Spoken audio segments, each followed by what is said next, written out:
Evening, everyone. Um, Robert, if you want to go ahead whenever you're ready, I think we have a quorum. Sure, thank you, Angela. We'll start now. Welcome, everyone. I see more people are coming in. My name is Robert Walker. I'm Product Design Director at D Ford in Detroit, Ford Motor Company, and welcome to this exciting talk tonight on titled "What's the D in Design?" And with that, I'd like to pass it over to your hosts tonight, which will be Marquise Stilwell and Ingrid LaFleur. Hi, how are you? I am Ingrid LaFleur. I'm speaking from Johannesburg. It is 1:30 a.m. here, so if I'm a little wonky, I should have had a glass of wine with me. I don't know, but but it's really great to connect to Detroit. I'm a Detroiter, born and raised, so it's always my center. And I have the deep pleasure of speaking with our guests today.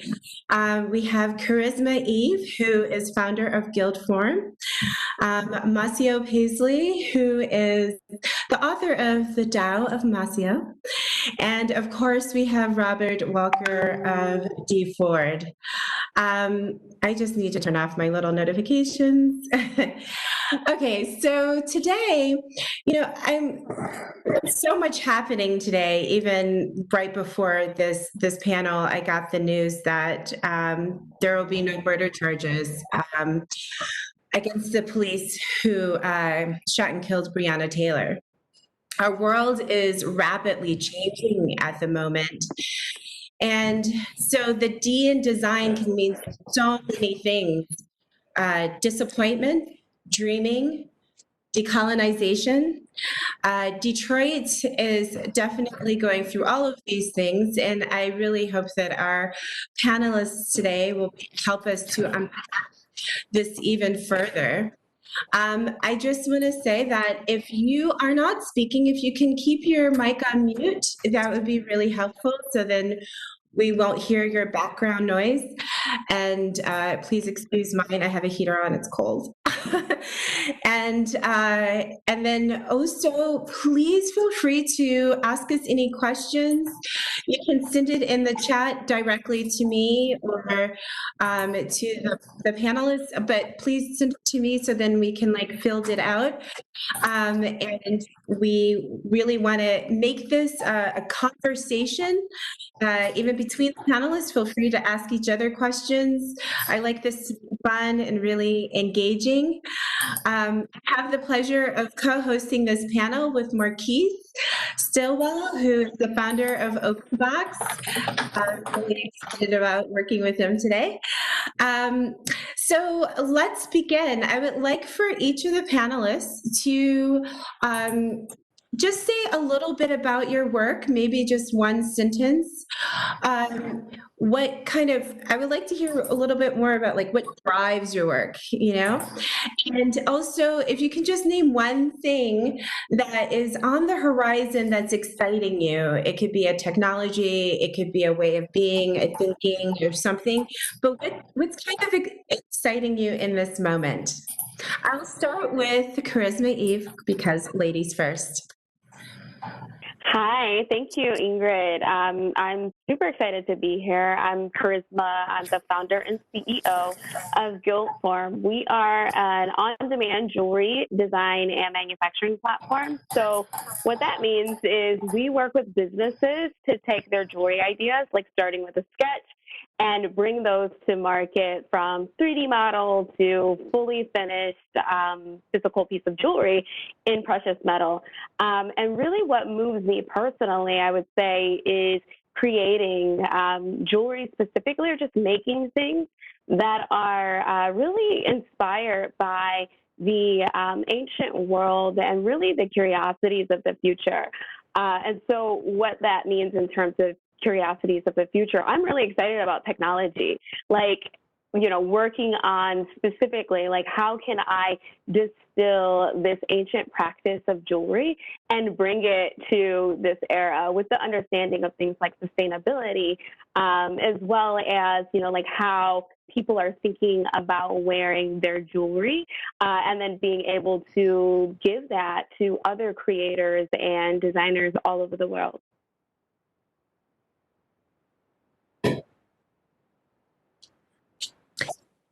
Macia? Hi. Yes, I'm Maceo.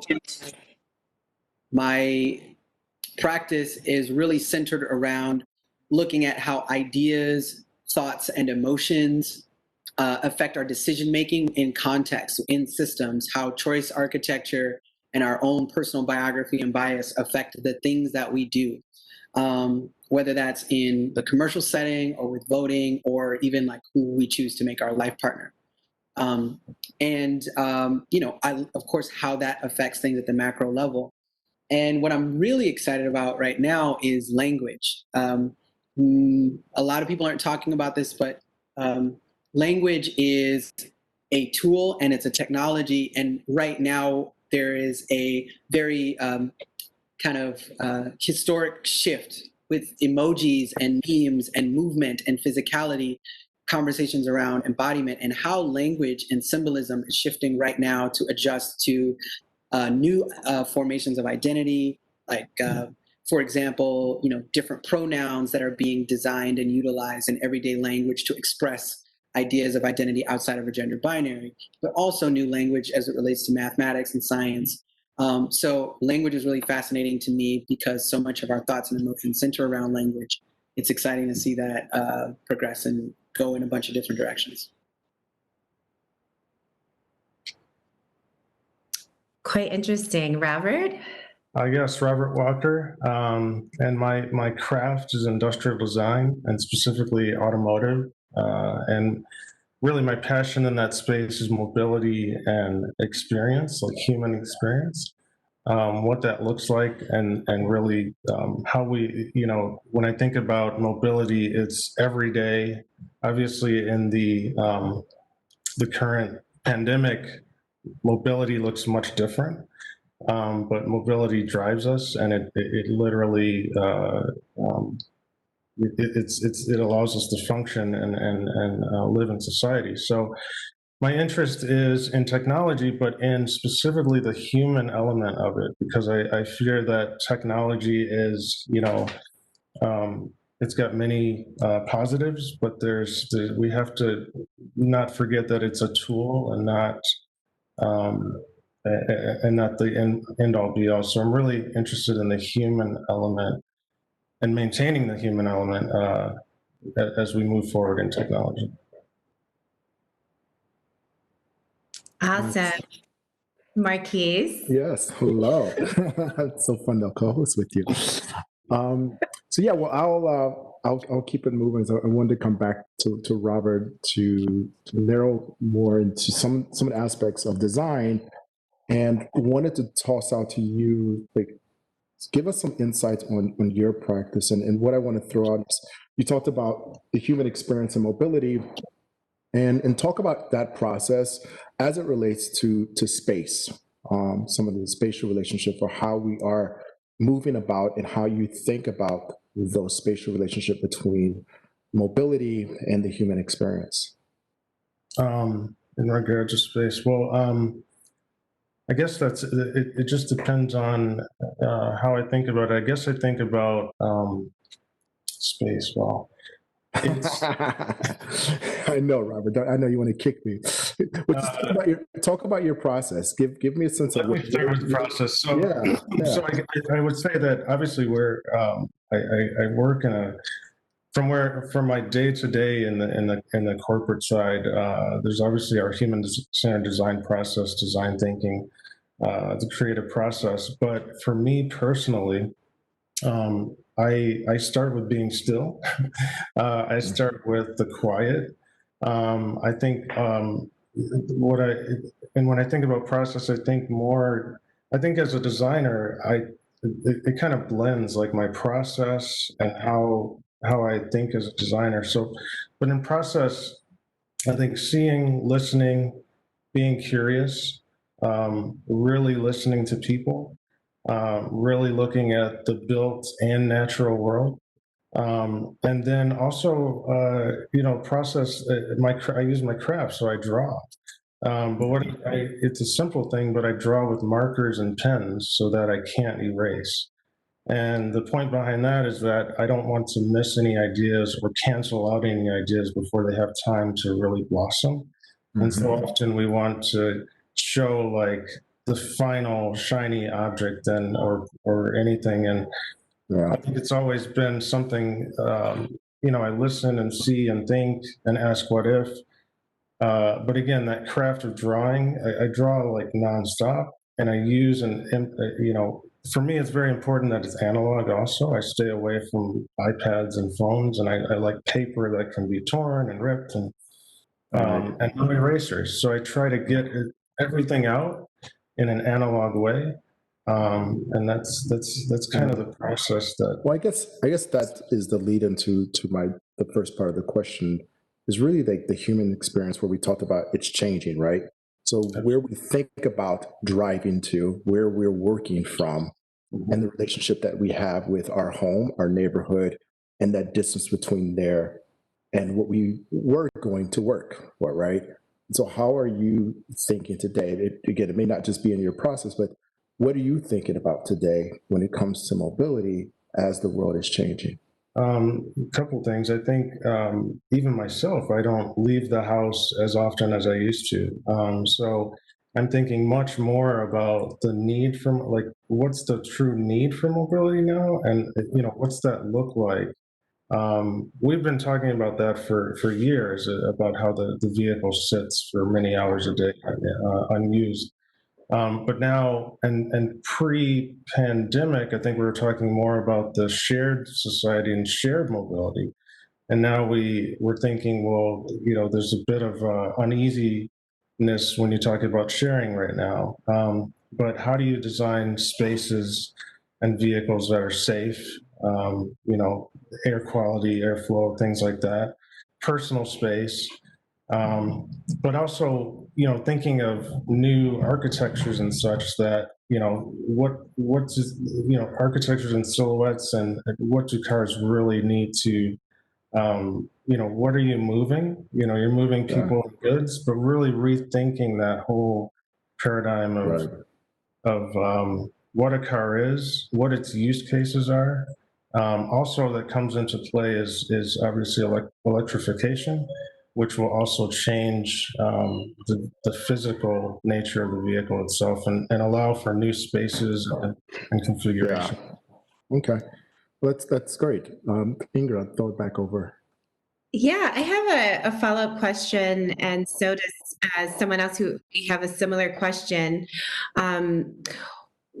How are you defining human now? And my specific question is because of all the rapid transformation we're experiencing, our mental state has shifted.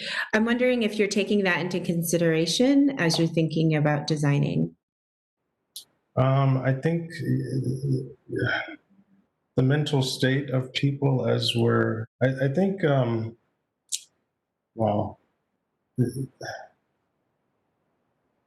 yeah, I mean, I think that was part of the question as well, is that how we're occupying space and how we're defining who we are is also important. And if we're thinking about human-centered design, who's represented that? What does that mean, and how do you define that? Right.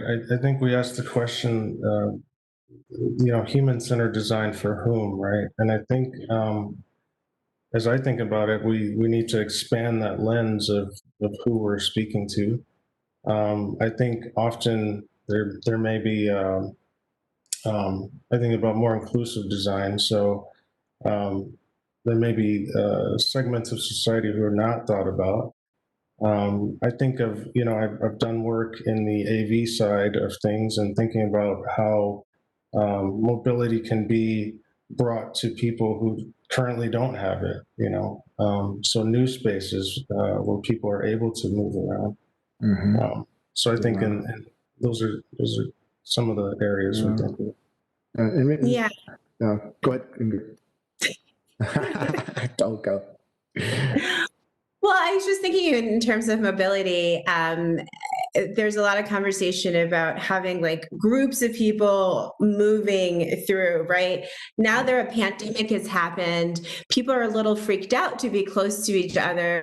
Some of us may never really recover. So that's what I'm curious, like, how does that, our mental state has completely shifted now. We're not who we used to be in, just as in January of 2020, I'm completely, shifted.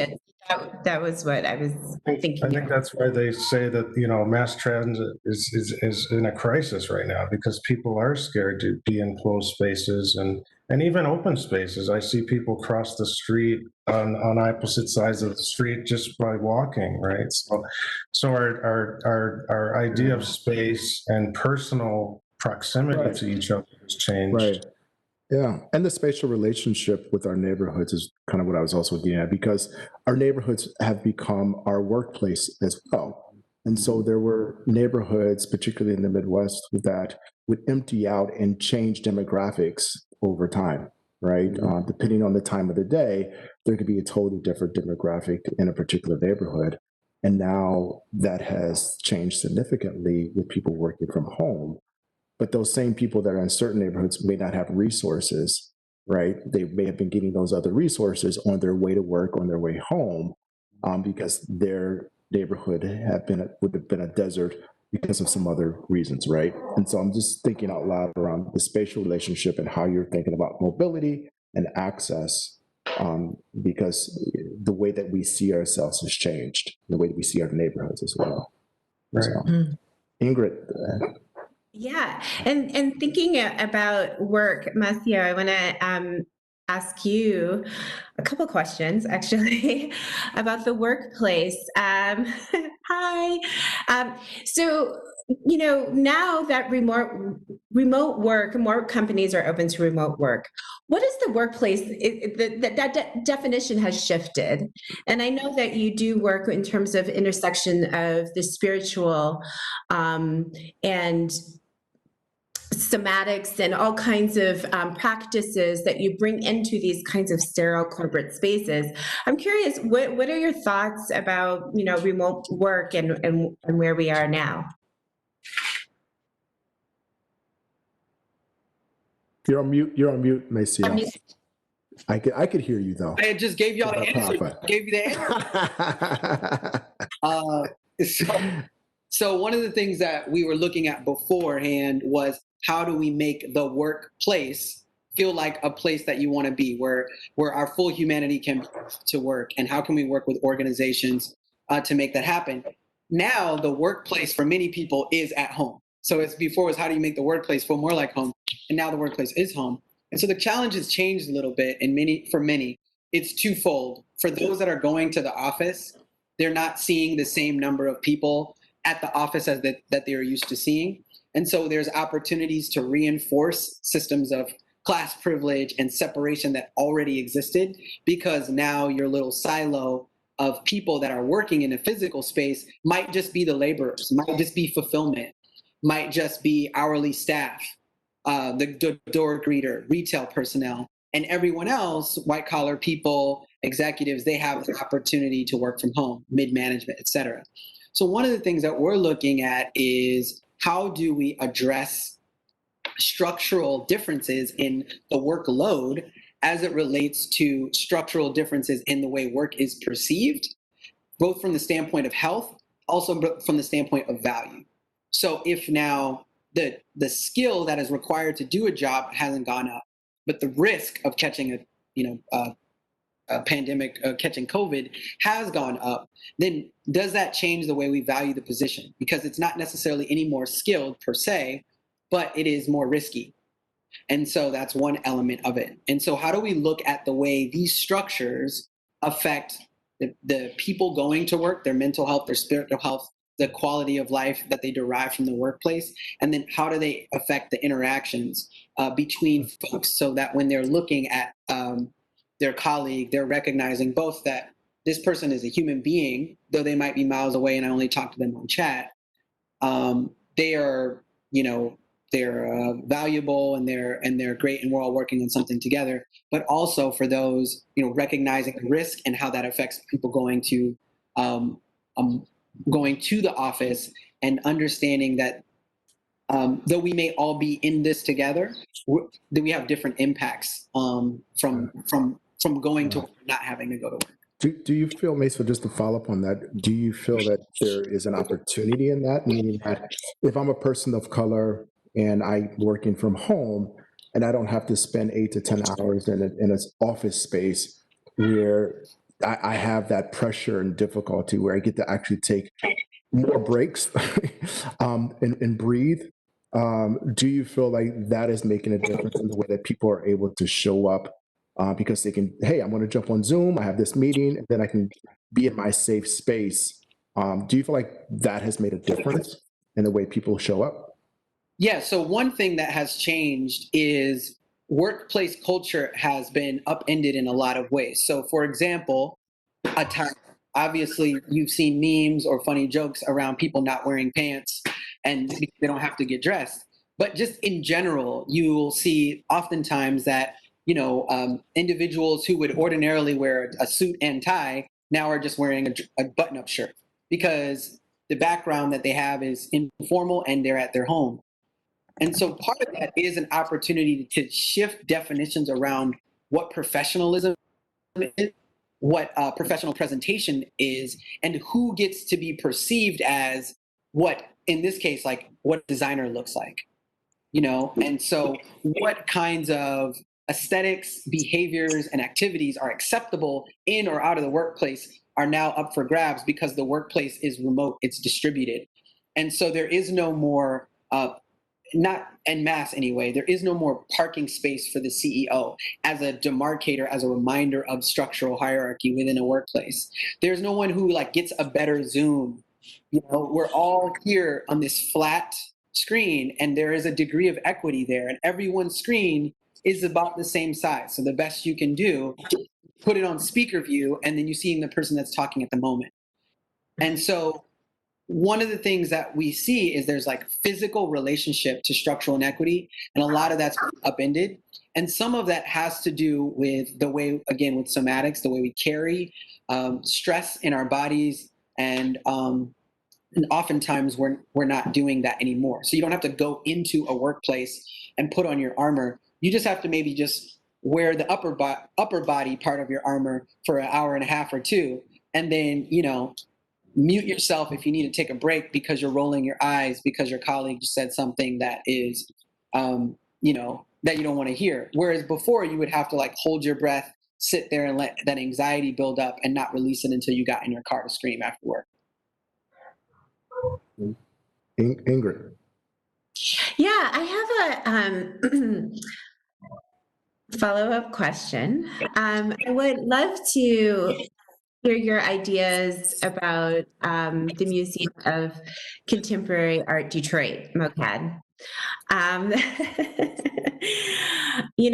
This is why I mentioned decolonization and in my intro, because Detroit seems to be going through a deep decolonization moment.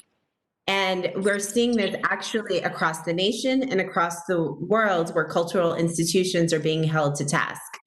I would love to hear your thoughts around the issues around MOCAD, if you can familiarize people about it. And then what do you see? What do you envision? How would you redesign this workplace of MOCAD? Oh man, this is so good. I love that we're not going around this topic. We got to talk about this. So one thing that should be known is the reason, a large part of why I moved to Detroit in the first place, is to take a curatorial fellowship at the Museum of Contemporary Art. A little backstory. The museum was shut down due to COVID. I was laid off as a non-essential employee. Shortly thereafter, other issues at the museum arose, and movement was started through participating and former employees called MOCAD Resistance. We organized MOCAD Resistance to bring a few different interventions to bear. One of them was to make sure that there was substantial paternal leave. Another was to remove the executive director. Another was to give a third of the board seats to the community. And part of the reason that these specific interventions were brought up was because they had to do with labor, they had to do with leadership, and they have to do with community. So now I'm thinking about what is the museum's role in a city, both now and then what can a museum's role in a city be? Right now, most museums in most cities are places where cultural artifacts are stored, studied, and shown. And they are benefiting and they're supported by wealthy people who may or may not live in the areas that surround the museum. That is particularly the case in Detroit. But the opportunity that museums represent can be a place where cultural archive, where lineage, where familial stories, where city historical narratives are stored, researched, and studied as a way that can both uplift and help chart forward the ways that both arts and arts economies can be places that are part of economic development. So right now, my research is about how, and particularly in the city of Detroit, how the arts, how museums and museum infrastructure can be a place for arts and arts economic development. So we have all these new programs coming out of the capital of the city, arts and culture and entrepreneurship program. So what role does the museum play with those, and how can we take some of that institutional power and avail it to the community? Avail it to people who live near the museum, but don't ever go to the museum, have never been invited to the museum, who see work there that doesn't reflect their lived experience. And how can we then look at museums, contemporary art museums, as a platform for local artists and regional artists to reach the world, and as an intake place for global artists and diasporic artists to reach Detroit? I love that. And I love the idea of the cultural institution as a catalyst for the creative economy, because we're often looking at galleries and for-profit kind of entities to do that. Do you think that the possibilities of the museum in the future have they limited because of pandemics and human interaction? And are we looking at a new model completely in terms of how we're engaging this material? Yeah, there's a good and bad to this economic situation, I would say, in many places across the board, but specifically museums. The funding models from the foundation side to individual donors and community support are all under stress, right? Everyone's looking at physical spaces now with a magnifying glass saying, how are we going to keep this sustainable? How are we going to make this useful when people are scared to go indoors? It's very similar to some of the conversations Robert's going to have when looking at automotive. We're talking about confined spaces and bringing people together. So if that's one of the larger propositions that museums offer, how do we then upend that? And one of the things that I think of is not just thinking of museums as a physical place, but as platforms for exposure and ways that we can modify the spotlight that museums have the ability to cast because they have curatorial researchers, they have budgets, they have media platforms, they have audience. How can we then say, oh, the Museum of Contemporary Art is one central place you can come to find out about all the amazing things that are happening in the Detroit contemporary art ecosystem.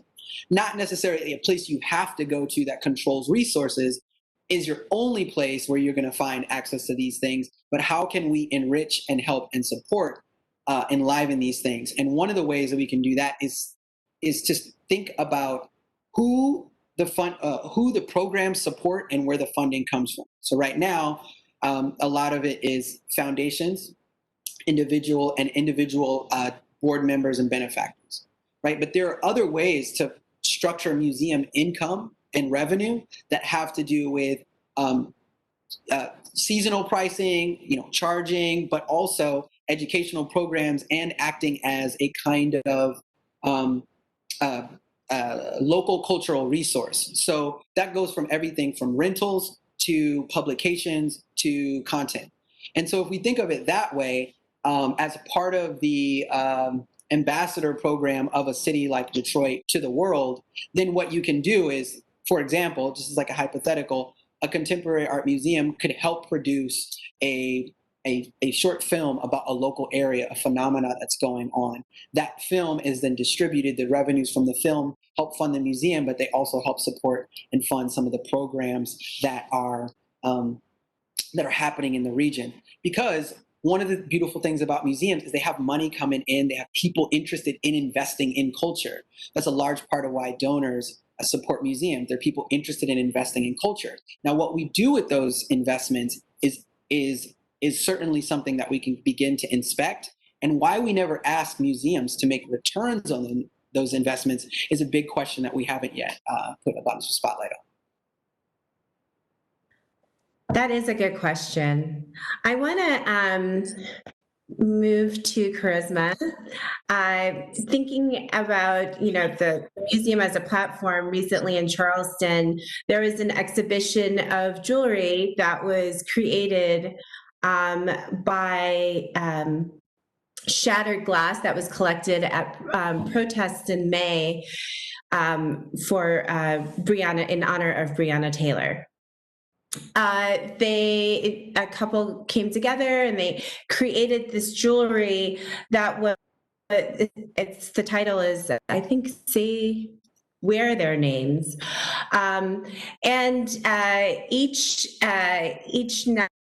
necklace was for a different victim of police brutality. So the Breonna is a $240 necklace. A set of earrings is $45 in honor of Trayvon Martin.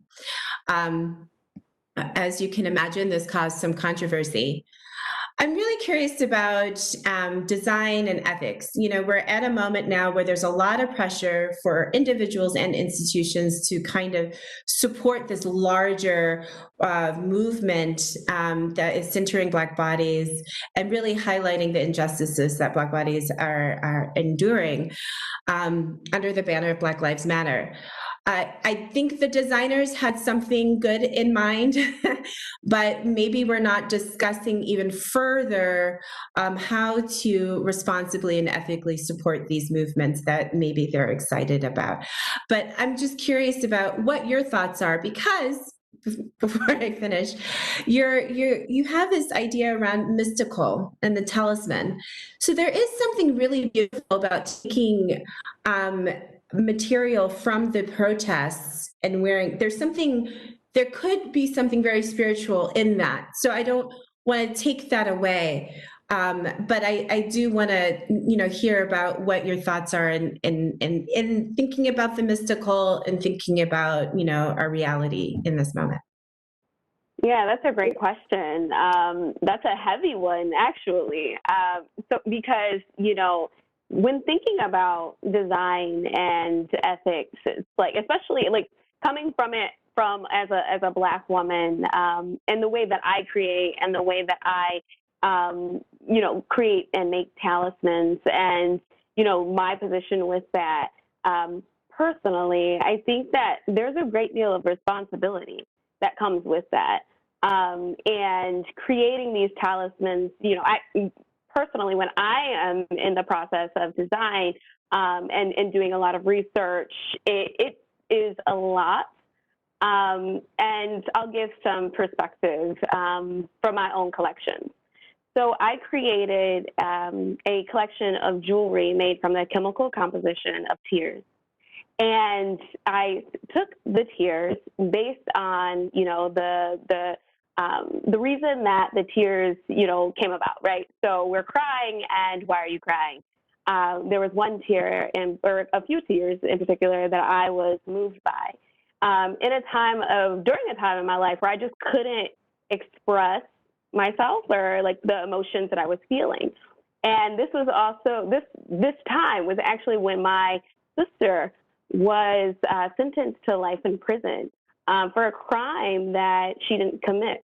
And so that for me, I was like, oh, okay, how do I express this? You know, like this is heavy, this is deep. But then at the same time, for me, like running a business, and I think at the same time, I was awarded over $98,000 in grant funding from Joe Biden and the mayor of Detroit to build the only manufacturing facility in Detroit for jewelry at the same time. And so I'm at this like weird place of like, ooh, how do I process all of this? This is such conflicting information that I am having to take in, right? And so that for me was expressing that through jewelry. And the first question I asked myself was like, why can't I cry? Like this is, there's a lot. Like essentially what I would say is in a way mourning a loss, right? And then at the same time celebrating the beginning of a legacy for me being a first generation entrepreneur and, doing what I do from, in the very important work of powering the ideas of the world as a manufacturer. And so the best way that I knew how to process these emotions was to create and to power these ideas through my own means and medium. And I took these tears. There was the tears of possibility and hope, the tears of release, and the tears of those yearning for liberation. And I created talismans from that. And, that for me was my own intimate journey, right? And I think that it's difficult for people, like, because I've been in a situation where, like, here's an example, I needed to express something, right? And the position or the way that I approach it comes from a personal place, right? And so I don't know those creators, and potentially that came from a personal place from them. I'm not sure. I'm not familiar with the body of work, but in my experience of creating something that is on the topic of ethics, on the topic of the systemic and systematic oppression of Black bodies, on the topic of that, especially as it relates to Black women, that was my approach. And I think that, again, everyone has their own, unique life journey, and it's visceral, right? It's beautiful. And sometimes we don't get it right? Like sometimes we mess up, and then sometimes we hit the nail on the head. And I think that is, one thing that we, we're in this world right now of like this cancel culture, right? And so is it a matter of like, I don't know the body of work, but it's also like I always try to see both sides of, the perspective, especially when there's, the question of art, right? And the question of design and self-expression. But the closest thing that I can get to an answer is my own personal experience of how I'm able to create based on these topics. Cause I'm like, how do I articulate something this metaphysical, and I like as Maceo put it, like this language, right? I was like, I don't know how to articulate this. I can't put this feeling into words. And so I was like, well, I'm going to 3D print them and make them in silver and gold and, and go from there. And that sparks the conversation. And so in design and in the questions of design and ethics is, did it spark a conversation? Are we talking about it here today on the panel? I don't really talk about, and I think that's one thing as an artist and as a, just a person living in this world that I'm kind of leaning more into. And that's why I'm happy to be on this panel so that I can have this conversation where I'm like, okay, well, the body of work is going to speak for itself. I got it out here, move on to the next. But I think there is a responsibility of having that conversation. It's like, okay, well, Charisma, why did you make this this collection of tears, right? And what did that mean? And, getting deeper into it, because it just looks like a cool project, a beautiful collection of jewelry, and taking it a step further, it's like, oh, this was made in a really interesting way, like taking the chemical composition of tears and extracting them and putting them into 3D and in forms of extrusion and creating like armor around something that we all deal with, we all experience. And, I think that for me is an accomplishment, right? To be able to express, but you have to take it the step further to have a conversation around that. And so I think that, if anything, what that artist did do is spark a conversation. And I think that is a really, really important thing about design, right? So I think that is, for me, like, are we talking about it? And that to me feels good, because I wouldn't normally have, been like, hey guys, my sister, I had sentenced to life in prison. I made this collection of tears, but I didn't know what to do. I didn't know how to feel about it. And, that is not a typical conversation that, I have in the middle of the week. So. Yeah. Well, that's great. I mean, I'd love just to build on that a little bit, and even throwing it back over to Robert, and seeing how, even with the work that you do, how do you manage the responsibility of as a designer with Ford, who has obviously had different checkered paths as well. We had some questions even around this open conversation around Ford's participation in some of the lives and police, and obviously many of the police cars, and some people were questioning whether we should question that or not, or is it because we do? I mean, I want protection as well, right? And so it's kind of like this thing. I want to feel that if something goes wrong with me, and so talk to me a little bit about when you're thinking about your work and you're thinking about who has access to mobility and who is having access to the ability to move around. How do you bring that responsibility as a designer into your work? You're on mute. Yeah. Sorry. I think I can only, because I work in a very large corporation, I bring myself to the work. So I try to make sure that in every conversation and everything we're putting forth, that I try to bring the lens, my personal lens, which happens to be as a Black male, but also my personal experiences that go beyond that. Yeah. I think sometimes it can feel like, because I'm small in a very large system of people and processes, and but I try to bring my lens and my thinking about that space. What would be your advice to, say, young people right now who are listening on this talk, and they're looking to work at a big corporation, they're looking to get into design?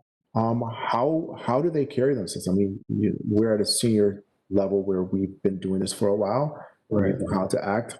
How do the younger generation, who is caught up in they're angry, they're frustrated, but they have to go to work, and they have a process that allows them to bring that to work?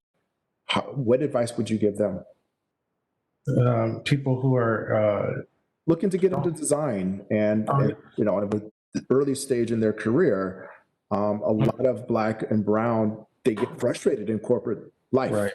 Right. Well, first of all, I was going back to Maceo, who was talking about what does professionalism look like, or what does a designer look like? And if you take that to the level of what does a Black designer look like? I mean, when I was coming up, there were not many examples to look up to. And first of all, you have to go back to the design profession at large. I mean, we're in it, so it seems like it's a natural, like everyone's in it, so to speak. But not too many people even know about the path. Yeah. So once you even get to that level, I think there's also a language that can be off-putting as well, like the way designers talk. Can be confusing if you're not part of the fold. So there's like a distance to design. There's a distance to the design language, and then once you get past that, you don't really see diversity in all in all that space as well. So I think um, ultimately, like and in my experience, I've just let the creativity and the passion come out, and I always, how do I say, bring. I try to if when I talk to younger people and first of all, they again talk about they say, I'm creative, I've drawn my whole life, I didn't know this was available, I didn't even know this, right? There's the museums, and there's the school right in our backyard in Detroit, and some people who are just a couple of miles away didn't even know that existed, right? So to me, I try and go out and speak at even at the high school level, at the middle school levels, to introduce design to communities around Detroit. Talk about my path, but also encourage people who, if they think they're creative or have this talent or have ideas, to pursue them. And often, I mean, we can get into where often art classes are the first thing to be cut. And there's not even that way to express at the school level. So there's, I guess, for me, it's I try to go out and try to share with people so that they can be in tune with this path much earlier than I was, even. Got it. And also give them hope that a designer is not. There's much diversity in what a designer could be, and especially now where I did a traditional industrial design path. Well, that seems like an old model now, and where design is really expanding what it means to be a designer. And also, I love when we say what's the D in design. For me, it is the dreamer. Ingrid, it is about dreams, and for me, it's about when I go out and speak to people, it's that optimism, right? So it's that I still believe design can change the world, right? And if you keep that big star on the mountain, it helps propel you. Ingrid. I love it. I kind of want to extend that same question to Charisma. You're so young as a Black woman who's created on-demand jewelry manufacturing. You're still in your 20s. I mean, like, wow. I was thinking about myself. I was like, what was I doing in my 20s? Not that.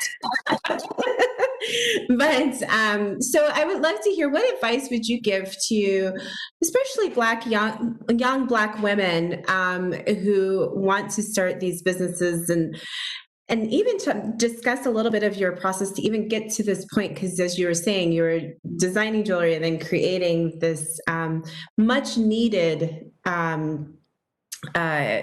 business to really help boost jewelry making.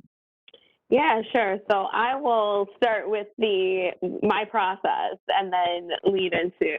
So prior to starting the world's only on-demand jewelry design and manufacturing platform and manufacturing facility. So not only do we have this proprietary software, we also have this manufacturing facility with the human technology feeding these designs both in 3D and in the actual craft of making. But before we got into that, I was making everything in the basement on the west side of Detroit, just like in terrible conditions. But taught myself I started really young, but taught myself the art of lost wax casting and goldsmithing. And from there, was able to like build this world and then take that and showcase and sell the jewelry in all over the world, and now working with hundreds of brands, including Shinola, Marvel Black Panther. But it really started, I would say, with, this understanding of like, if it's not there, like the dreamer, I think the D is the dreamer for sure, because I was like, I need to do this thing. I need to create precious metal products. And create precious metal art and talismans. I need to express this, right? And there was no one that I could go to help me do that on the west side of Detroit. And when I went out to the suburbs, there was people closing the door, like, little Black girl, what are you doing here? What do you know about this? And, stop bothering us.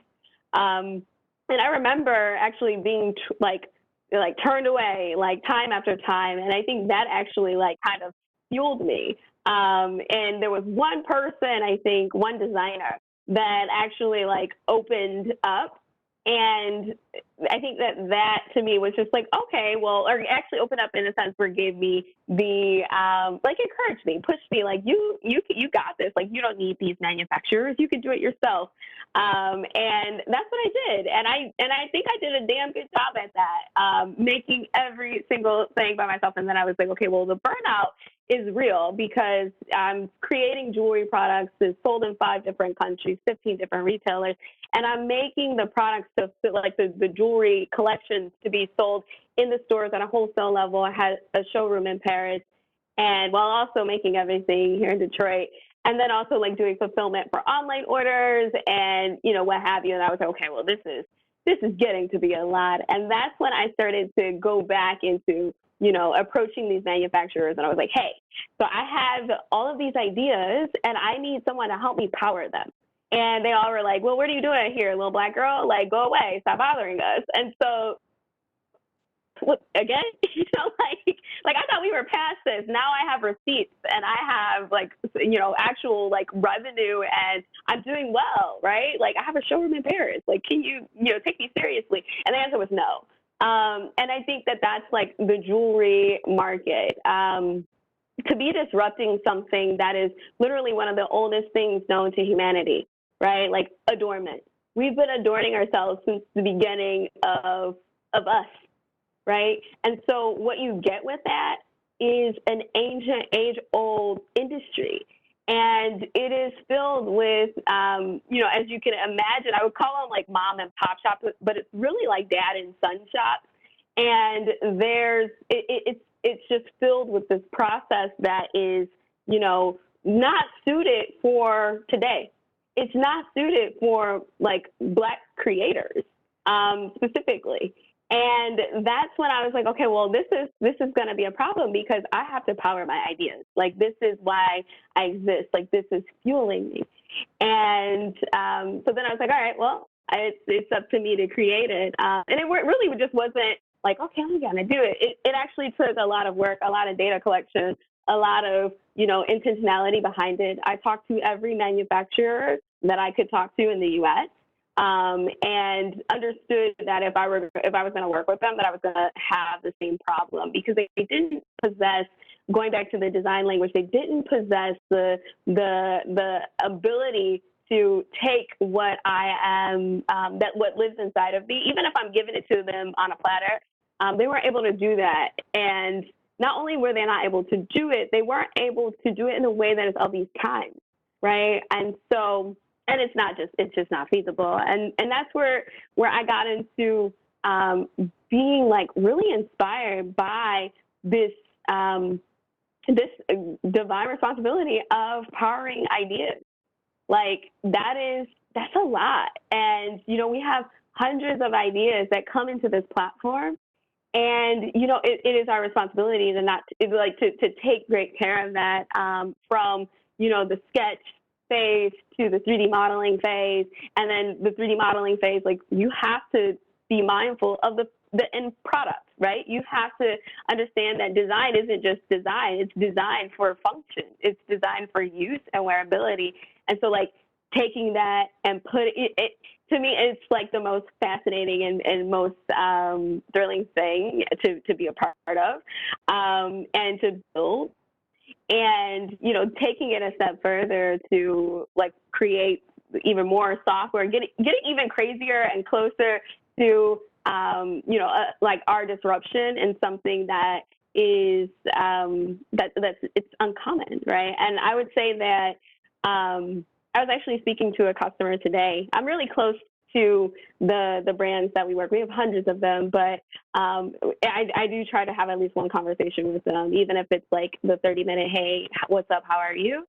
And I was actually speaking to her. She's an artist based in New York, and we were talking about her design process and just like everything, design language, and because she has this gift of being able to articulate what lives inside of her. And I was like, well, who are you and how are you doing this, right?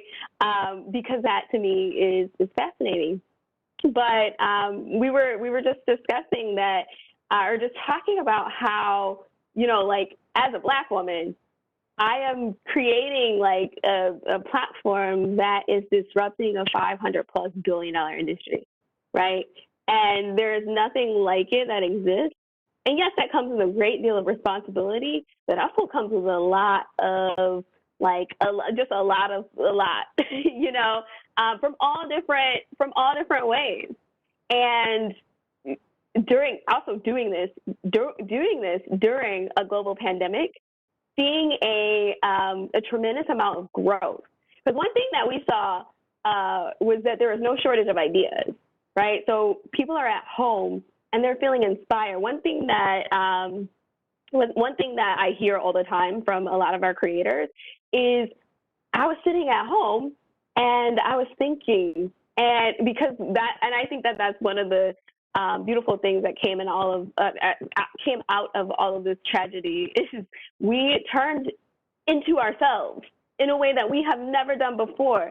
And what that did was propel a lot of design ideas. And, and so we naturally saw a lot of inbound. And so we're getting all this growth in all ways, from like design to manufacturing. And that is like, oh, okay, so we're growing during a pandemic. Manufacturing, we have limited capacity because it's a pandemic, and we have to make sure that our staff is safe and healthy during this time, and installing PPE and all of this in our manufacturing facility. And while also still understanding that we are powering people's ideas, like this is important work, right? And so making sure, like, are we capturing what they were envisioning, right, in the manufacturing process as well? And so not only are we doing what has never been done before, but we're doing it during a pandemic, which is not easy. I'm like, oh, okay, well, we have all this growth. We need to buy, more 3D printers and hire more designers to participate and empowering ideas for creators all over the world. And, I'm like, this is a lot, right? But a really, I would say, a really great opportunity, right? But at the same time, understanding that we're doing this, and it's all being built by a Black woman. I think that makes people mad. I think that pisses people off. And not only is it a Black woman, she's 27. And so that is like, ooh, okay, like that, that's, and again, not only are we doing it, but doing it with an intentionality that has never been seen before. Like, that's a lot. And to wrap it up, the advice that I would give to anybody is to bet on yourself and to always find an opportunity in the obstacle. Because we all, I think, in the beginning of the pandemic was like, oh, okay, well, what are we going to do with this? How do I get out of this? How do I navigate? And I think that within everything, there is something for you. There's something that will make you think, and there's something that will make you grow. There's something that's going to make you uncomfortable and shake you in ways that you have never been shook before. Find those moments, lean into that, and figure out what you're going to do with it, because it's there. It's happening for you, not to you. And so that's how I took every single challenge and obstacle that has come, our way. Like even now, it's like, okay, we have over 650 companies that want to use Guildform. We have a staff. We have 10 people. I have 10 employees. Like, how are we gonna how are we gonna power all these ideas of the world? And having conversations of like raising capital from the venture space as a Black woman who's 27, who's making everybody mad because we're disrupting $1 billion industry. It's one of the oldest known to humanity, and taking it and doing it in a way that's never been done before, leveraging technology and also the human touch. Like that is wild. And I know that there's going to be more, right? Like more stuff to navigate through. But I think that to me is like my guiding stars, like finding the opportunity and obstacles. And even if it takes me a minute or like a long minute, that's my goal, is to like, okay, well, where's the message? Where do I go from here? I love it. It's so good. And I think it's such an inspiring story. And I think it's good for us to hear about how old the industry is and how you are coming in and disrupting it. That's very important. And using new technology to do that. That's amazing. I like you keep saying powering ideas. I want to talk about this even more with Maceo. You have a quote in your book, The Tao of Maceo. Embodied inquiry is a practice that deepens the thinking process by approaching ideas through the body. So I was thinking about, how do you power ideas through the body? Can you kind of explain this a little further and go a little deeper, and how you use this practice like in the world? Yeah, sure. Embodied inquiry is a process that one seeks to harness natural wisdom that occurs from the natural wisdom that occurs from the natural human state. So, for example, because I have DNA and that DNA comes from before me, encoded in my DNA are answers to questions I don't even ever have to know are being asked. For example, we can talk all day about whether something is food or poison, whether something is edible or not.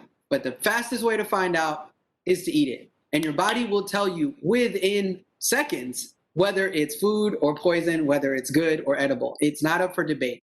And so the body has systems much like that. Is this smoke or is this air? That is not a philosophical conversation. That body can answer that with its wisdom. And that's because cells and evolution has created a process that connects us not only to our physiological lineage, but ancestral lineage as well. So we know about carrying trauma in our cells. That's been proven now, that it's encoded in our DNA and it's been mapped. And so if we can encode trauma in our cells, then what other experiences can be encoded in our cells? Because it wasn't just trauma that was encoded, it's information. And so some of that information is traumatic, some of that information is cultural, some of that information is healing.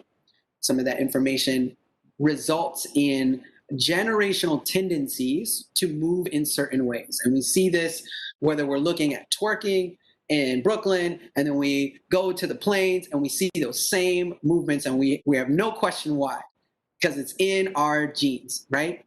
And so I think about how I move through the world, how I make sense of the world, particularly as someone who has a Black body living in a colonial project.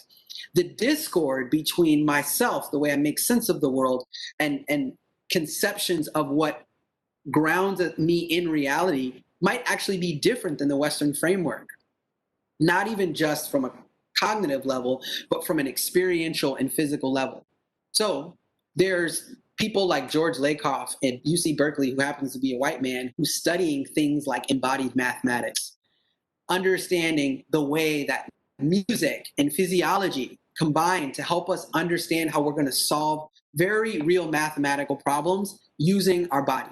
And as a dancer and as a musician, I understand that if I'm trying to sing, what I'm doing is I am looking at my physical body to help me match a pitch. and I can see a note on paper and synesthetically match a physiological response to something that is a figure on paper. In the same way that we use our minds as hands to grasp information. So the metaphors are already there. And the funny thing about human beings is we do have some conceptual limitations around how we understand the world. If you notice, at a certain point, the degree to which our abstract understanding we're able to maintain abstract understanding begins to deteriorate after a certain point, not only because of memory, but because these ideas become intangible. It becomes difficult for me to pass the idea of liberty or justice or freedom or love to you as a philosophical concept because you have personal lived experience that attaches itself to those terms. So when I think about embodied inquiry, I'm asking myself, what is my personal lived experience and how does that attach terms? What does justice feel like in my flesh? What does equity and liberty feel like in my flesh? Right. And then, of course, as a performance artist, we can go really, really far looking at what I was talking to a friend of mine, Shamel Bell, who is founder of Street Dance Activism. If we start to envision what futures look like and move now as if those futures exist today, then we manifest them through our activity. And I know that sounds lofty, but that's what happens when we do with war. That's what happens when we do when we're marching. We're acting today on ideas in the future that manifest them in the present. And so one practice that we do in performance art is we imagine a table. And so I'm a single dancer and I'm imagining a table, and the way I interact with that artificial imagined table informs my dance partner, who's noticing the way I'm interacting with the table. And they begin to understand the weight and dimensions of the table based on the way I'm interacting with it. And then a third dancer comes, and then a fourth dancer. And next thing you know, we're all sitting around an imaginary table, eating an imaginary meal, passing imaginary food, and we have a shared vernacular that was all generated without physicality. And that's the same way that we work when we talk about language. We use symbols that don't mean anything. We encode them with intention, and then we pass them around as if they're real.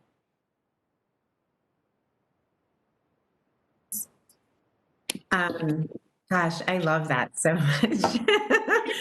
Solemn in that. So, Marquise, I'm like asking all the questions. No, this is good. This is good. I asked my, well, we only have a few moments left, and I wanted to see we should open it up and see if there's any other questions. It'd be great to hear more about some of Yeah. Ford and Robert involved in, wondering how. Hey, this is Michael. Hi, everybody. I've been monitoring the chat space, so I just wanted to make sure we capture some of the questions that have shown up there. Why don't you shoot those out, Michael? Okay, so we've got a question. What does shared mobility look like in the future for Black and Brown communities? And this was a general question. It wasn't directed at any individual panel. Yeah. I know, Robert, you want to? Yeah, I would hope that in the. I'll be your hype man in the back. I'll help. Yeah.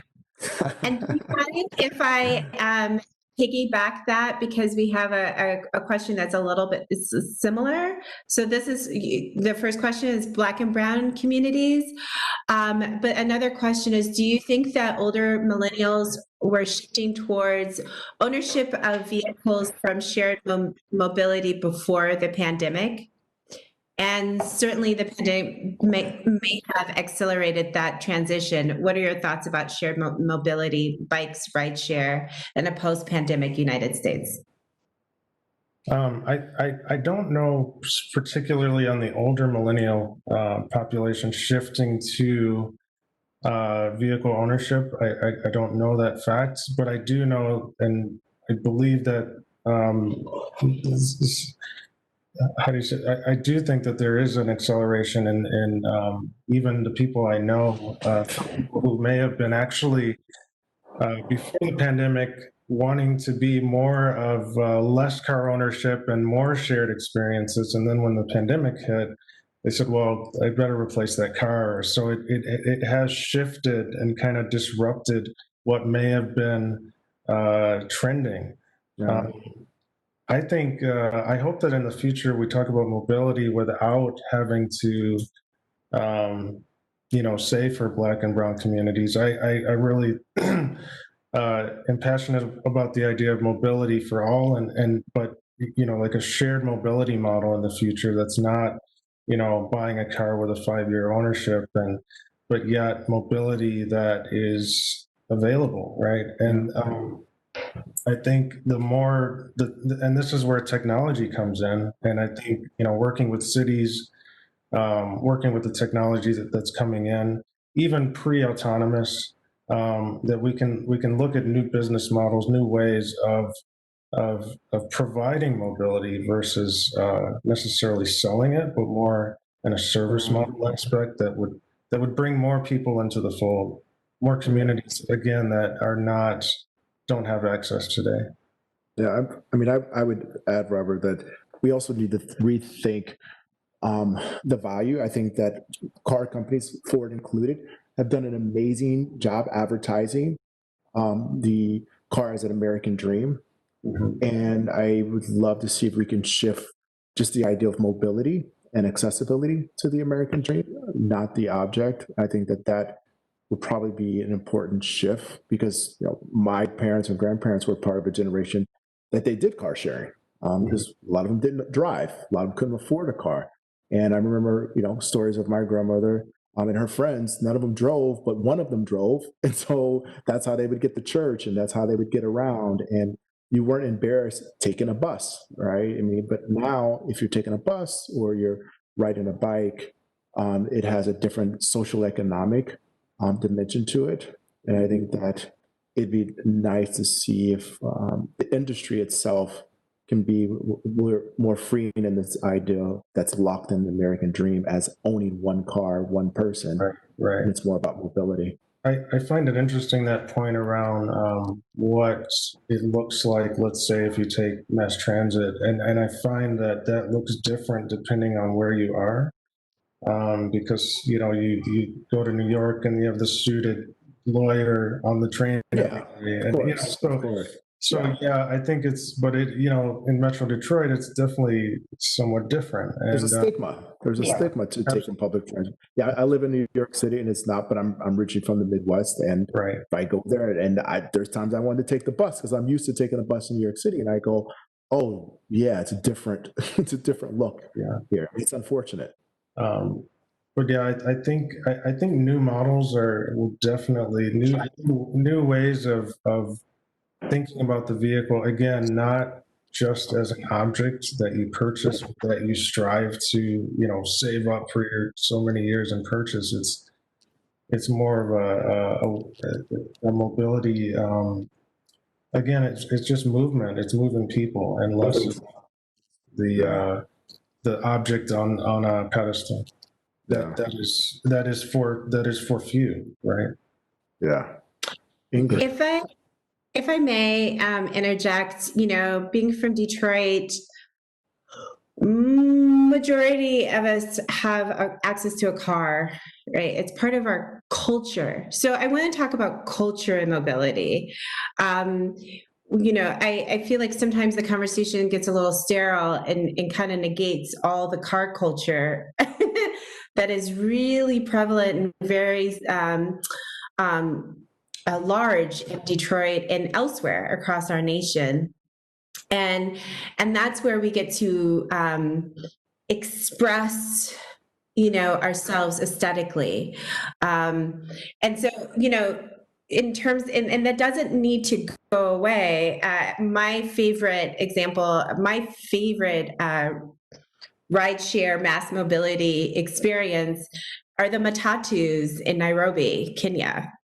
For those of you who don't know, a matatu is basically like a smaller van, and you sit and you're really close to each other, but they'll have like blue electric lights going, and they're playing all kinds of dope music, and they always paint the outside of it in whatever they want, which is always fun and exciting. So there's a whole culture around this mass mobility. So I'm wondering, like, how can we make space for that? Because to me, those are the human elements when we have the culture. Right now, our mass mobility has like commercials. It's, like advertisements and billboards, and it's designed in a very clean, way that doesn't really reflect, for instance, Detroit. Our bus system doesn't really reflect the culture of Detroit. So yeah, I just would love to hear your thoughts about that. And someone just put up a quote that 43% of Detroiters don't have access to a car. Huh. Interesting. Interesting. Yeah, very interesting fact. I just saw that in the chat room. I don't know, your example, Ingrid, it makes me think that that mobility, my feeling on that is that it came from the people less versus from. But I think that's the point. That's a great point. No. It's because you're talking about the taps, right? Right. And what I'm saying is, how do we instead of from corporate to the masses, like, I'm thinking, my feeling is that comes from the culture, from the people themselves that are able to express themselves in that form of mobility. And often it's because maybe there's not access to the mainstream, let's say, maybe not in that particular example, but when people are creative, when they can't buy into the mainstream, then, culture comes out, right? Because but that's when the policies, that's when we have to think about how big companies are controlling policy. And so in Haiti, they also have they call it taps, kind of like, because when you get off, you tap to get off and on, and they have the lights and the colors, and there are other places that I've been to as well, both on the continents and in the Caribbean. Right. Because I've seen them. Go ahead, Ingrid. Oh, I just a little pushback. I think that yes, it always comes from the people, but it doesn't feel like there's a lot of space when it comes to mass mobility to be able to do that. And that's my Right. And I feel like corporate space is the space to give that space to say this is what life. And I'm a big proponent of expanding our lens, Ingrid, because I think for so long, again, you mentioned advertising. Who is that focused on? Who is showing in those advertisements? We may need to, I say broaden the lens, right, and open that aperture so that we are able to at least see people, right, and understand that there's a very diverse pool that and many are not represented. Yeah. So I think my big push will be to expand the lens. Well, we have to expand the lens. Well, I mean, some of these big companies almost serve as third arm of the government when it comes to city and designing. Even the highway system itself was partially funded by lobbyist groups that were supported by big car companies. Right. And, Robert Moses here in New York and other places that built these long, big highways for the cars. And I think we really need to rethink that and give a lot more power back to the people to come up with creative ideas. So we are coming towards the end, right? We have 7 minutes. I'm going to be up all night. I know you are. I can't believe you're up. I'm gonna have my own So I just wanted to some final thoughts from everyone. What's on the horizon? What's next for you? What is the future saying to you? And we'll start with Masio. Oh man. So the first thing I'm going to do after this is just lay down on the floor and try to take all these ideas into my head. See if I can, process it all. My work right now is still looking at how museums can be a part of the ecosystem and create economic opportunity. So I'll be working both on my own practice with Citizens of Culture, but also still in here in the city of Detroit with local artists and with MoCAD to figure out avenues where we can try to make some of this stuff happen, or at least create exploratory opportunities to see if we can get some reasonable no's from which to push against. Because I'm very much like Charisma in that when a door closes, I'm like, where's the lesson? Okay, this closed door is somebody else's open window. So I'm looking at things in that regard. And then in the longer term, I'm really interested in continuing to understand how we human beings can be more empathetic and compassionate, to the extent that when language fails, we still have viable means of communication and exchange between each other. And where can we find out more about your work? Like a website? On my site, it's citizensofculture.com. If you sign up for the newsletter, almost once a week, I'm dropping some kind of philosophical or exploratory idea that relates to being a human, being in business, and having feelings. Awesome. Thank you. Thank you, Maciel. This is fun. And Charisma? Thank you. Also, Michael, thank you for dropping the citizensofculture.com, because I'm definitely going to go and connect with Maciel. I love all of these ideas. And I think I'm also going to do the same, like process. I've been taking notes. I'm a note taker, you guys. So if I was looking down, it was because I would look. I've been processing all of this, and I'm excited for that moment. These, like, everyone's ideas have really inspired me, so I'm excited to process. But in terms of the future for my work, I really want to continue to deepen our work in powering the ideas of the world. And so leveraging technology through machine learning, through data, through our process, and then even getting closer to that process. So jewelry making, again, is an ancient craft. But how can we be smarter, better, faster, and also more sustainable? So Guildform is a 100% sustainable manufacturing company. Like, we don't work with any mined materials, and how can we get even deeper in our intention around sustainability, not only for the earth but also for the communities that live on this plane, right? And sustainability is beyond that, right? So what's sustainable for me as the CEO and founder of the company, what's sustainable for my team? And so deepening that, I think it's going to be really, really important. And so I'm excited for that. And, we have so many, things that are on the horizon for our platform. So we are in the process of launching our Shopify integration. So just getting really, really close.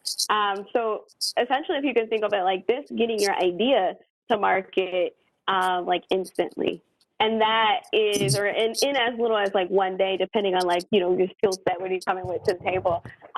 So getting ideas to market so that we can have more of these conversations, right, around design and around our perspectives with it as it relates to design. And so that's going to be my thing. I'm also going to be, or I'm in the process of getting, again, closer and closer to the creators that are on Guildform. So understanding what their overall needs are from the design perspective. So the language, the process, what are these designers or creators doing to seek inspiration, and how can we support that in ways that we haven't thought about before. And then from my personal design work is just tapping back into that. I'm not gonna lie, I've not been designing for myself. I've been doing a lot of, in a sense, for designing platforms. And so I'm excited to like have a moment to just like play around and see what that like going back to like that self-expression, and then bringing it back to designing platforms for the future. So that's where I'm at. So Amazing. love it. Robert? So I'm going back. Yeah. I'm sorry. The link to Guild Forum, Michael put it in the chat, just so everyone knows. So going back to what I was saying earlier about expanding the lens, I'm involved in a couple projects ongoing right now in diversity and inclusion, equity and inclusion, focused not only internally in the organization, but also listening to the voices in the communities we serve. So that's really close to my heart and involved in that. And then from the more pure, maybe design side, thinking beyond the vehicle and to the whole holistic ecosystem, just from not the product, but the experiences, the access, mobility models, things like that are going to probably keep me busy. And I'm excited about it. It's amazing. And Ingrid, what are you going to do? Awesome. Well, I'm going to live my best life in Africa. I actually am working with my partner to launch something that will help support more Black Americans who are wanting to move to Africa. We're getting more and more calls, and more people are coming. If Trump wins, I bet about half of the country might come. So we're trying to prepare for that. Yeah, I'm just coming to your house, pretty much. Definitely. And then I'm busy building out my futurist firm, the Institute for Afrofuture Strategies. So you can look me up on afrofuturestrategies.com. We just help you to understand what the Afrofuture is and how to integrate that into your work. Amazing. It was fun hosting with you. Yes, it was fun hosting with you. Yes. All right. Well, thank you. And what about you, Keith? What's going on with you? I had too many things to say it in a soundbite. I'm supporting everyone on here, constantly supporting and loving the work that everyone is doing. And so, Michael put up where you can find me as well. I'm open to always connecting and getting to know more people. So thank you, D. Ford and Robert and Maceo and Charisma. Wonderful meeting you all. Thank you, everyone. This is you, guys. Michael. Just from D. Ford, incredible thanks. It was such a great conversation, and can't wait for the next one. Yes. Thanks, everybody. All right. Thank you. Thank you. Good night, everyone. Good night.